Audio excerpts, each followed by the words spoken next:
Aujourd'hui, je rencontre Gérardine Jeune, une blogueuse et mannequin qui s'est bâtie une solide réputation comme styliste sur Instagram. Elle nous parle de comment son image de fashionista lui a mené jusqu'au prestigieux magazine d'Elle Québec. Alors, suivez-moi. Bonjour Gérardine Jeune, connue aussi sur le nom de Mademoiselle Jerry. Comment ça va? Ça va bien, merci. Et toi? Ça va bien. Merci d'être venue directement de Montréal pour assister à notre émission. Ça me fait plaisir. Pour ceux qui ne te connaissent pas, tu es une icône de la mode à Montréal et je te dirais autour du monde parce que tu représentes bien la femme de couleur taille plus. Comment tu as commencé ta carrière? Ma carrière en tant qu'icône dans la mode, en Bien, fait... styliste, pour commencer. Oui, je dirais que comment ça a commencé, c'est le maquillage. Donc, ça fait à peu près 20 à 25 ans que je suis maquilleuse. Donc, pour ne pas faire des calculs de quel âge que j'ai. Donc, ça a commencé avec le maquillage. J'ai toujours une fascination pour la mode. Donc, toujours plus jeune, avec ma famille, avec ma mère, je lui disais toujours quoi porter. J'ai toujours voulu faire partie de la transformation chez les gens. Je ne savais pas exactement comment j'allais transmettre ça en tant que carrière. C'est juste que je savais que j'avais une passion pour la mode, le maquillage et tout ce qui est beau. Donc, je dirais que ça a commencé avec le maquillage et tranquillement, j'ai commencé à m'assumer en tant que styliste. Et je dirais que quand j'ai été signée il y a de ça, je pense à peu près dans une agence en tant que mannequin taille plus, je dirais que là, vraiment, ça m'a donné un élan, mon coup de pied pour vraiment m'assumer et dire que j'ai ma raison d'être dans l'industrie. Oui, définitivement, parce que moi, je dois dire que je t'ai découverte en allant chez le médecin. Il y a toujours des magazines qui traînent un peu pour passer le temps plus facilement. Et j'ouvrais, puis là, j'ai vu, tu sais, comme quand on est une femme noire de couleur, puis on voit une autre femme qui nous représente. Puis en plus, je te voyais avec toute ta splendeur, tes courbes. J'ai dit, qui est cette personne-là? Et j'ai commencé à te suivre sur les médias sociaux. Ton compte Instagram compte de plus de 7000 personnes et tu prends des belles photos. Où trouves-tu cette inspiration? Moi, je trouve ça tellement dur de prendre des photos sur Instagram. Tu es tout le temps inspirée, on te voit vraiment, tu fais des photos, on te suit dans ton quotidien. Où trouves-tu cette inspiration? Ben, en fait, je dois dire que je ne suis pas tant inspirée.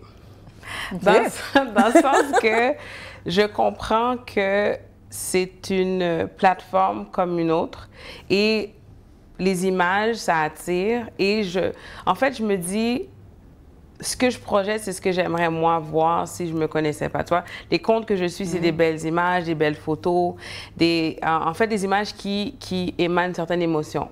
Donc, je me dis, si j'ai un Instagram, je me dois de prendre mon temps, par respect, pour les autres qui me suivent, de mettre des belles photos. Donc, c'est vraiment ça. Et encore une fois, l'histoire de l'image, je suis tellement picky et pointilleuse que je suis très difficile sur moi-même aussi. Donc, quand je mets une photo, j'en ai pris 62 avant de mettre celle-là. Donc, les filters, j'ai plein d'apps pour tout. Là, je suis vraiment accro pour offrir un résultat. Parce que surtout si tu commences à dire aux gens que tu es conseillère en image et tout, donc les gens s'attendent à ce que toi, ton image soit impeccable. Top. Mais en fait, bon, au top, on essaye, là. On essaye. Mais donc voilà, j'essaye de faire le mieux que je peux, mais en même temps, de pas trop réfléchir aussi, parce qu'à un moment donné, on devient obsédé. Et je remarque qu'il y a des comptes qui, admettons, un seul filter, on garde le style un peu noir et blanc, et c'est le même setting et tout. Puis j'essaie de... thème en particulier. Oui, à un moment donné, je commençais à paniquer. Je me suis dit, peut-être que je devrais faire ça pour tripler mon nombre de followers. Puis après ça, je me suis dit, mais aussi, moi. C'est pas moi, tu vois. Et moi, je suis le moment, les couleurs, la différence, le jour, la nuit. Pour moi, c'est moi, tu vois. Donc, j'ai décidé de m'assumer et de partager ce qui me tente de partager, je dirais. Ouais. Puis tu t'assumes très bien. On voit qu'on était bien dans ta peau. L'as-tu toujours été avec toutes tes courbes? Je dois dire, moi, je suis une fille. L'année dernière, quand je filmais cette émission-là, j'avais pris 42 livres de plus. Et je me suis retrouvée pour la première fois de ma vie en allant magasiner dans la taille plus forte. Puis je trouvais ça fait un coup à l'ego. Et là, j'ai découvert comment c'était difficile de trouver des habits pour des femmes avec un surplus de poids qui veulent s'assumer. Est-ce que tu t'es toujours acceptée, toi? La question Bonne qui question. tue. Je dirais que oui. Oui, pourquoi? Parce que j'avais pas le choix. C'est bête, mais c'est vraiment ça. J'ai des parents qui sont très... en fait, comment on m'a élevée, c'est que s'il y a quelque chose qui te plaît pas, ben change-le. Ce que tu peux pas changer, ben tu l'acceptes. Puis on passe à autre chose, tu vois. Donc, c'est beaucoup comme ça que j'ai été élevée. Donc, c'est sûr qu'un surplus de poids, on peut s'entraîner, on peut contrôler ce qu'on mange. Moi, je refuse de contrôler ce que je mange. J'adore la bouffe. Parce que tu aimes manger aussi. J'adore manger, et tu aimes cuisiner. Oui, j'adore cuisiner. Ouais, on voit ça sur ton Instagram. Ça, c'est un talent que justement, je suis en train de préparer à partager bientôt parce que c'est quelque chose qui me passionne énormément. Mais j'aime bouger aussi. Donc, bouger, l'entraînement, j'adore le yoga. Donc, c'est sûr que j'essaie de montrer un healthy lifestyle, comme on dit, pas juste moi en train de manger et dire, OK, je prends 40 livres, ça me dérange pas. Surtout en tant que mannequin, tu peux pas te permettre non. Parce que quand j'ai commencé, je me disais, ah, ben mannequin taille plus, je peux manger comme que je veux. Because I'm just gonna gain weight. On va juste me trouver des vêtements plus grands, tu vois. Mais non, même la mode taille plus, c'est très strict. Tu peux pas prendre 2 cm de plus. C'est contrôlé? Oui, c'est contrôlé. Tu peux pas un jour arriver puis tu te sens un peu ballonné. Non, non, non. Moi, quand ma forme, ça m'a aidé à faire plusieurs contrats. Ils disaient, on adore le fait que tu n'as pas de ventre. Puis là, j'ai dit, oui, mais c'est comme ça que je suis faite, mais en même temps, en mode taille plus, ça se pourrait qu'il y ait une femme qui ait un petit peu plus de ventre, puis ils sont très stricts là-dessus. Mais même en mode taille plus, il y a des critères. Ouais, tu peux faire ce que tu veux. Wow. Non. Puis qu'est-ce que tu as appris depuis dans l'industrie d'être une mannequin en taille plus? Pour moi, c'est évident que c'est les mêmes critères qu'on demande à une femme qui est mince, qui fait l'éditorial et tout ça. Est-ce que c'est la même composante pour une femme qui est taille plus? Je dirais que oui. C'est sûr qu'il faut apprendre à prendre des photos, connaître ses angles. Et ça, c'est quelque chose qu'il faut travailler sur soi tous les jours. Donc, vive le selfie pour ça. Malgré que quand tu es trop selfie, quand on te demande de prendre une photo, tu es un peu mal à l'aise. C'est drôle, j'arrive pas à l'expliquer, mais... De prendre des directions différentes. Oui, et se pratiquer, de s'assumer, de trouver ses angles. Et aussi, je dirais que moi, en fait, ce que j'ai appris, c'est qu'il y a quand même un cadre à suivre. Parce que je le partage toujours en entrevue, je dis toujours que moi, mon problème, si on peut le dire ainsi, c'était que mon style était un peu trop edgy, comme on dit. Edgy, donc un peu trop flyé. Même la femme taille plus, on aime bien la girl next door, les cheveux longs un peu qui volent au vent. Je pense toujours à l'exemple de... Oui, toi, t'es parfaite, tes longs cheveux qui volent au vent, un peu comme Ashley Graham. Tu vois, c'est un peu... qui dérange pas trop, qui s'assume, mais très classique, tu vois. Moi, les cheveux de différentes couleurs, rasés d'un côté, des lignes... je fais ce que je veux. Donc, on me disait souvent que mon style était un peu trop edgy. Et en fait, j'ai préféré pas continuer. T'as arrêté complètement? Parce que tu voulais être authentique. Oui, avec les gens avec qui je travaillais, je me suis dit, je me vois pas faire ça. Et au pire des cas, si un client veut que j'ai les cheveux longs, on peut me mettre une perruque, tu vois. Mais je peux pas changer qui je suis. Donc, je me suis dit, je vais bâtir ma marque par moi-même. Et avec ça, j'ai réussi à avoir des contrats, j'ai réussi à être ambassadrice de différentes marques. Donc, ça se passe bien. C'est sûr qu'avec une agence, peut-être tu vas plus loin, c'est plus rapide. Le processus est plus rapide, je te dirais. Pas plus loin, plus rapide. Mais je suis patiente, donc... Puis tu réussis super bien parce que tu as été ambassadrice pour Pharmaprix. Oui. Qui est shoppeuse en Ontario. Shoppeuse Drug, oui, exactement. Et tu as été ambassadrice pour le magazine Elle, où on te voit comme icône de la mode. Peux-tu me dire comment tu as été approchée par Elle Québec pour être une icône de la mode qu'on retrouve? Dans le magazine, en fait, j'aurais aimé avoir une histoire plus intéressante qu'on m'a envoyé un courriel sur... Mais c'est ça la vérité. Et c'est ça qui est arrivé. Mais comme j'ai dit plus tôt, il faut bâtir sa marque, right? Donc, plus tu bâtis ta marque, plus tu fais du bruit, puis à un moment donné, il y a un écho et les gens l'entendent. Wow. Donc, je pense que c'est cet écho que les gens ont perçu, se sont dit, écoute, ce serait intéressant au niveau, parce que moi, je prône la diversité, sans même le vouloir. On me voit taille plus, femme noire, une femme. Donc, tout est... aussi. Donc, oui. Oui, oui. je m'assume. Puis, comment tu pourrais définir ta marque? Moi, je te vois, t'es venue simple, mais on voyait déjà le côté edgy. Puis, on est quand même dans la capitale nationale qui est reconnue pour être très classique, très plate, mais on change. De plus en plus, il y a de la couleur. Qu'est-ce que tu recommanderais à quelqu'un qui a un style edgy puis qui veut s'assumer? Quoi faire? Bon. C'est pas évident, mais... Non, c'est pas évident. En fait, j'aime bien magasiner avec mes clientes parce que je réalise qu'on a tous des limites, mais des limites que nous, on s'est imposées nous-mêmes. Et j'essaie de justement changer ces barrières. On a des barrières, on dit non, je peux pas mettre cette couleur, je peux pas faire ci. Ah, moi, les pantalons me vont pas bien, les jupes, j'aime pas mon genou, j'aime pas la moitié de mon mollet à gauche. C'est compliqué. Donc, pour dire que je dirais on n'a pas vraiment le choix, tu vois ce que je veux dire? Et quand il fait chaud en hiver et tout. Puis pour moi, je trouve qu'on réfléchit trop, surtout au niveau de la mode. Est-ce que ça va ensemble? Est-ce que c'est le même bleu? Comme je suis sûre qu'il y a des gens qui me regardent et me disent ah, mais la chemise, ça matche pas avec le... Là, j'ai mis des souliers roses et jaunes. Écoute, je fais ce que je veux. Tu vois ce que je veux dire? Et la même façon que je donne des conseils de style, après ça, je vais te dire, je te donne tous les conseils pour la silhouette, quoi faire et comment s'habiller. Puis à la fin, je te dis, tu fais ce que tu veux.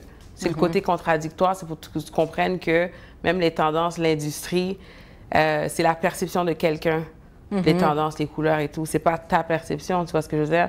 Donc, tu as la liberté de créer ce que tu veux et t'habiller comme tu veux. C'est sûr qu'il y a des gens qui travaillent dans des endroits qui sont un peu plus stricts.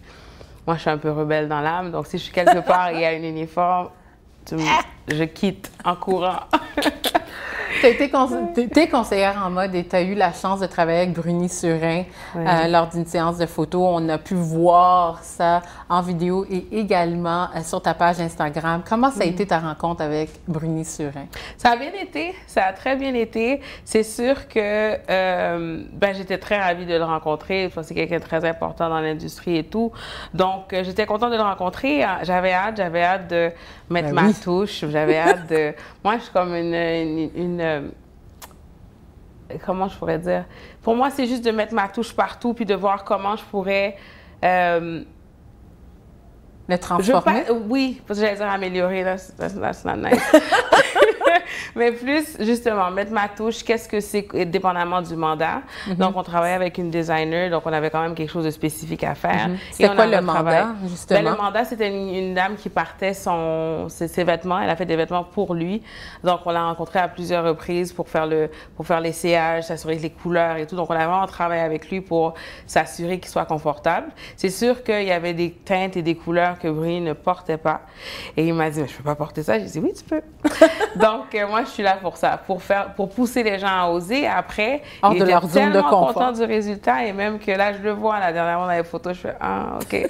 Je vois qu'il ose, puis ça résonne dans la tête. Donc, pour moi, mon travail est fait quand je vois quelqu'un peut prendre les conseils que je lui ai donnés et continuer avec. Oui. Tu avais une page régulière à chaque mois dans le clin d'œil où on te voyait dans toute ta splendeur, dans différents styles, edgy, classique, tu mélangeais les genres et tu donnais des conseils. Comment as-tu décroché ce contrat? Avec un courriel encore. Non, OK, j'arrête. Mais... hey, t'es chanceuse! Moi, j'ai pas de courriel comme ça. Non, comment ça s'est passé, clin d'œil?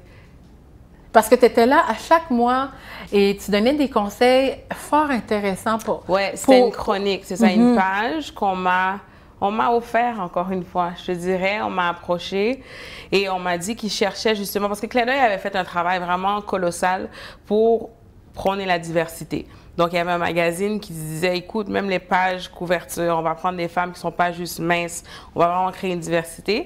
Donc, qui dit diversité dit Mademoiselle Jerry. Donc, donc à ce moment-là, ils se sont dit, ce serait intéressant d'avoir une page. Et parce que j'écris pour différents magazines et j'ai mon blog, ils ont senti que j'avais la plume, donc justement pouvoir assumer le rôle. Donc, le mandat était à tous les mois de partager de différents sujets, mais d'y aller vraiment de façon comme un journal intime. Donc, de parler comment moi je me sens le matin ou par rapport aux vêtements d'entraînement. Donc là, je parle de quel style de vêtements, quelle couleur, les teintes, et je collaborais avec plusieurs marques pour offrir mes conseils. Oui, puis en parlant de vêtements d'entraînement, je t'ai partagé avant le tournage que j'ai fait une séance de photos en vêtements d'entraînement. J'ai trouvé ça très difficile parce que moi aussi, j'ai des courbes, un petit surplus de poids. Puis, j'arrivais pas à trouver mon angle où j'étais confortable. Est-ce que tu peux nous donner des trucs pour des gens qui vivent la même situation que moi, qui sont confortables dans leur corps, mais tu sais, comme quand on est dans des tenues un peu plus risquées, je dirais, pour moi, c'est des vêtements d'entraînement, puis de prendre des belles photos. Quels sont tes conseils? Moi, ben en fait, les vêtements d'entraînement, c'est la même chose que les vêtements de tous les jours. Il faut trouver un équilibre. Si tu mets, admettons, un legging et puis après ça, tu décides de mettre un vêtement plus court puis on voit ton ventre, ben c'est de trouver un équilibre, peut-être mettre un T-shirt un peu plus évasé en haut pour créer un équilibre.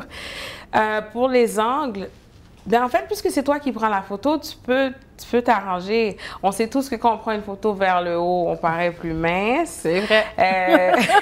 Donc, et moi, je dis mettre en valeur les parties que tu aimes vraiment beaucoup. Tu vois que tu as un beau profil, ben, profite de ton profil. Donc, à ce moment-là, c'est vraiment de miser sur les parties que tu aimes vraiment, que tu te sens à l'aise et de porter des vêtements qui vont te rendre confortable et pas « Ah, ça va être beau, ça va créer un impact sur les réseaux. » C'est pas ça le but. C'est toi avant tout. Est-ce que tu es confortable, les couleurs, le style et ensuite trouver l'angle qui te convient, mais tout dans le confort, je dirais. En parlant de confort, je vais parler d'inconfort. Oui. Quand je regardais ta page Instagram, le jour de la journée de la femme, tu as montré une paire de bobettes « Je mets mes culottes », une campagne qui s'appelle « Je mets mes culottes ». C'était quoi ça? J'ai reçu une culotte par la poste. Vraiment?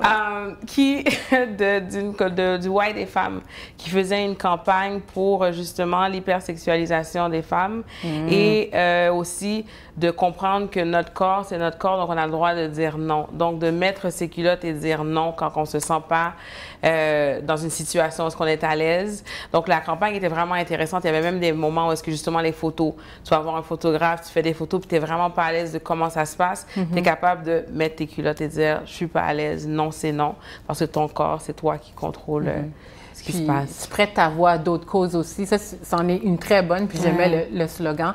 L'autre que j'ai vraiment aimé, c'est, tu avais un pillow fight, puis je m'excuse aux auditeurs, aux téléspectateurs qui nous écoutent, mais tu étais avec 3 femmes de différentes tailles dans un hôtel à W à Montréal. Oui. Vous avez tous un top rose et vous vous amusez sur le lit. Quelle était cette campagne? La campagne Le Rose, était pour le cancer du sein. Donc, c'était une campagne de sensibilisation. Donc, un peu, souvent, les campagnes se passent sur les réseaux sociaux, dans le sens que le nombre de partages, le nombre de shares, de views, de likes, ça se transmet à un montant que la fondation, que le W offre à la fondation. Tu vois, donc, c'était pas W exactement. Je me rappelle plus c'est qui exactement qui ramassait les fonds, mais plus de shares, plus de likes, plus de sensibilisation, il y avait un montant qui allait à la Fondation du cancer du sein. Wow! Oui. Alors, tu aimes ça prêter ta voix à différentes causes. Est-ce que c'est à cause de ton père qui est directeur d'école et qui est reconnu, je dois dire, j'ai entendu beaucoup parler de ton père jusqu'à Ottawa. Ton père est reconnu comme quelqu'un qui a transformé les écoles secondaires où il y avait majoritairement des personnes de race noire qui étaient des écoles qui avaient beaucoup de brouhaha, puis il a changé ça. Il était le directeur de Higher Learning, mais version montréalaise. Oui, vraiment, c'est bien dit, en fait. Donc, la question, c'est est-ce que c'est c'est à cause de ton père que tu as ce côté de sensibilisation, puis d'éducation surtout? Je dirais que oui. C'est quand même important et comme j'expliquais par rapport à comment j'ai été élevée, mes parents sont très... ils ont une opinion très forte, ils se tiennent pour quelque chose et j'ai réalisé en grandissant que c'est hyper important de se tenir pour quelque chose. Que ce soit pour la justice, l'égalité des sexes, quoi que ce soit, il faut qu'on puisse se tenir pour quelque chose parce que c'est important. Et plus j'avance, plus je réalise que j'ai une plateforme pour justement passer un message. Donc, je me dis, je me dois de le faire. C'est sûr que mon père, comment il m'a élevé et tout par rapport à ses opinions, lui, il a changé beaucoup de choses. Il a brisé les barrières. Donc, ça m'inspire énormément pour continuer à faire ce que je fais. Donc, c'est sûr que c'est important, l'éducation que j'ai reçue. Ben oui. Puis toi aussi, tu continues à briser les barrières parce que non seulement tu as fait des choses exceptionnelles en tant que la première femme haïtienne de faire plusieurs choses, d'être dans le magazine Elle Québec, dans le livre Elle Québec, dans Clin d'œil, mais tu étais la première mannequin noire qui était à la Semaine de la mode. Quelle a été cette expérience-là? Ça, c'est toute une première. Sérieusement? Oh gosh, ça a vraiment bien... Sérieux, jusqu'à aujourd'hui, j'en suis vraiment reconnaissante. C'est sûr que ça n'a pas été facile parce que mon expérience quand je suis rentrée pour me faire maquiller, habiller, même sur la passerelle, parce que ce que j'annonce à tout le monde, c'est que quand on marche sur la passerelle, même s'il y a de la musique vraiment fort, les gens qui sont assis en avant, je les entends parler. Ouais. Quand j'ai su ça, après ça, je fais attention, moi, quand je suis assise en avant, que je regarde le défilé, parce que c'était des commentaires vraiment négatifs. C'était comme, qu'est-ce qu'elle fait là? Mais elle est trop grosse. Ah non, c'est des insultes. Mais là, toi, tu dois marcher, faire comme si de rien n'était. Donc, avec le gros sourire. Ça a été quelque chose qui m'a vraiment marquée, mais dans le bon sens. Dans le sens que quand tu déranges, c'est parce que tu es à la bonne place.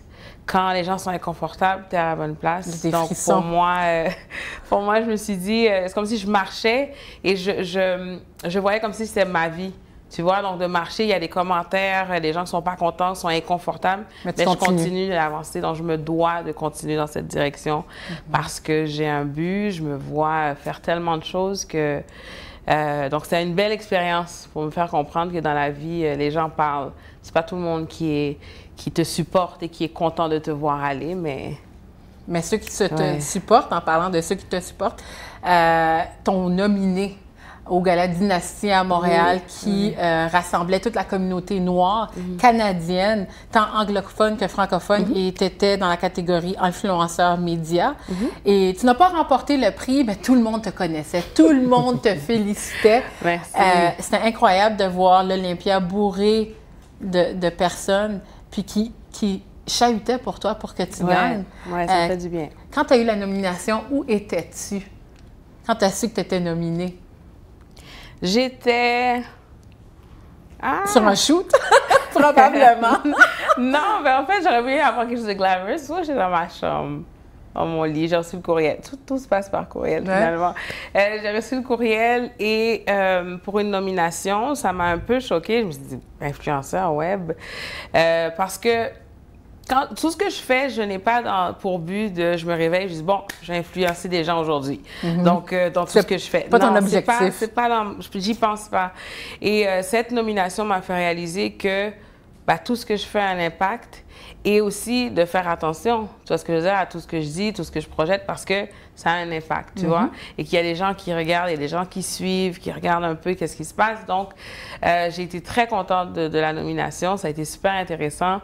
Les gens étaient vraiment fiers. Ils voulaient vraiment que je gagne. Quand j'ai pas gagné, ils m'ont envoyé des messages. Moi, dans mon cœur, c'est toi qui as gagné. Genre, les gens sont tellement cute. Puis là, j'ai dit, ouais, mais écoute, une nomination pour moi, ça vaut de l'or quand même. Tu vois ce que je veux dire? Donc, ça m'a vraiment aidé ça m'a aidé en fait à me propulser puis de continuer dans la direction. Puis en parlant de propulsion, on va jouer un petit jeu. Je cherche mes binettes. Et voilà, je les ai trouvées. Alors, mes binettes sont des emojis. Oui. Alors, on a pris ceux et celles que tu utilises le plus souvent. Je vais te nommer des noms d'artistes, de chanteurs, de mannequins. Je suis comme, I can't use that. OK. Puis tu vas me dire l'émotion qui te vient en tête par rapport à cette personne. Alors, on va commencer avec Ashley Graham, qui est une mannequin, taille plus, superstar. Wow. Ouais. Look cool. She's cool. Like, elle fait quelque chose de très intéressant, donc je la trouve cool. Est-ce que tu la suis beaucoup? Oui, je la suis. Parmi tant d'autres, je la suis parce que pour moi, c'est un exemple. Pour moi, c'est quand même si on a un style complètement différent, au final, on fait pas mal les mêmes choses. Donc, qui est de briser les barrières puis de changer la perception des gens face aux femmes taille plus. Donc, à l'image corporelle de la femme. Ouais. Super. Une styliste qui s'appelle June Ambrose. Oh my gosh. Je suis excitée. OK. que t'aimes. Oui, que j'ai rencontré à New York à la semaine de mode l'année passée. Wow, chanceuse. J'étais tellement timide, je savais pas si je devais aller la saluer. Finalement, je l'ai été lui parler, j'ai pris une photo avec elle. Elle est tellement sympathique et qui m'a aussi dit, mais qui m'a rappelé que c'est important d'être humble et d'être gentil avec les gens qui te suivent. Donc, elle était super sympathique. Elle aurait pu être bête avec moi, mais non, vraiment sympathique. Donc, ouais, super. Naomi Campbell, qui a elle aussi brisé des barrières en tant que mannequin noir américaine, puis qui a une longue longévité. Super cool. Ouais, elle aussi, elle s'en fout, she doesn't care. Elle est qui elle est, positive, négative. On entend toutes sortes d'histoires à son sujet, mais je respecte qui elle est et le fait qu'elle n'a pas changé qui elle était pour l'industrie. Donc, c'est l'industrie qui a dû s'adapter à elle. Et ça, je trouve ça fort comme comportement. Oui, ouais. Elle fait son propre chemin. Yes. Et la dernière, mais non la moindre, Grace Jones. Parce que tu as un côté edgy, puis Grace Jones est... On dirait que tu as la misère à choisir. Ah, tu pleures, mais tu ris en même temps? Explique. Parce que je trouve son style cool, mais en même temps tellement extravagant que ça me fait rire. Je sais pas comment l'expliquer. Ça évoque de l'émotion où est-ce que it's larger than life, tu vois, avec les épaulettes, les cheveux. Puis des fois, je dis, mais ces épaulettes vont où, là? Tu vois, donc c'est dans ce sens que j'en ris, mais aussi, je comprends que la mode is not that serious. Parce que je veux dire, tu peux porter un truc qui a de l'air vraiment ridicule, mais c'est ça le but, tu t'amuses, on s'amuse avec la mode. Donc, quand je la vois, ça me fait rire. Je sais pas pourquoi. Voilà. Pour terminer, oui. Ma dernière question est la suivante. Qu'est-ce que tu souhaites que l'industrie devienne d'ici 10 ans pour toutes les femmes? L'industrie de la mode, toujours. Je souhaite qu'on élimine les catégories. Que je rentre dans un magasin et tu vois, je dois applaudir Ratemans pour l'avoir fait.